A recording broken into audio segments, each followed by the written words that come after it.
Wash out, ये media का बड़ा चर्चित, उनका बड़ा, आप लोगों का बड़ा ये प्रिय शब्द है, आपको बहुत अच्छा लगता है ये शब्द, और आपसे ज्यादा आपके जो कमांडो वॉरियर एंकर स्टूडियो में बैठते हैं उनका तो बहुत ही उम्दा प्रिय है, रोज ऊपर लिख के आता है wash out wash out.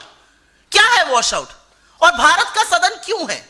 Bharat का संसद किस लिए है? भारत का संसद गर्म कॉफी पीने के लिए, एक दूसरे से गलबैया करने के लिए? भारत के सदन में, भारत के संसद में जो सबसे गंभीर मुद्दे हैं, जो सबसे ज्वलंत मुद्दे हैं, उन पर चर्चा होनी चाहिए। एक आपका उद्योगपति जो नरेंद्र मोदी का चहेता है, ये सारी दुनिया जानती है। नरेंद्र मोदी के कहने से उसको श्रीलंका में, बांग्लादेश में, इजराइल में, कीनिया में, हर जगह डील मिलती है।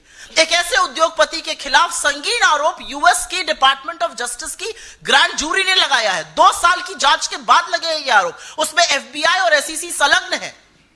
दुनिया भर के देश, Kenya, Sri Lanka, Bangladesh, Switzerland, Australia, America, सब जांच कर रहे हैं अडानी के खिलाफ, सब एक के बाद एक डील कैंसिल कर रहे हैं, उनका पैसा फ्रीज कर रहे हैं, और हमारे यहां हम ऐसा प्रिटेंड कर रहे हैं मानो कुछ हुआ ही नहीं हो। अगर सदन में इस पर चर्चा नहीं होगी तो चर्चा कहां होगी? क्योंकि इसके बड़े गंभीर परिणाम हैं।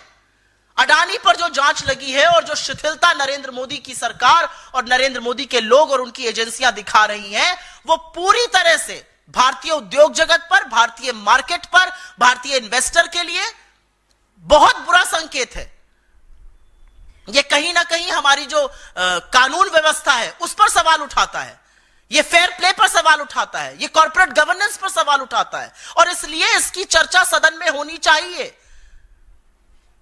हमें मशक्कत करनी पड़ी थी जब इस सरकार ने मणिपुर पर चर्चा करी थी, और आप सबने देखा था कि 36 सेकंड मणिपुर बोलकर प्रधानमंत्री निकल गए थे। यह सरकार बेरोजगारी पर चर्चा नहीं करेगी, महंगाई पर नहीं करेगी, आर्थिक असमानता पर नहीं करेगी, अडानी पर नहीं करेगी।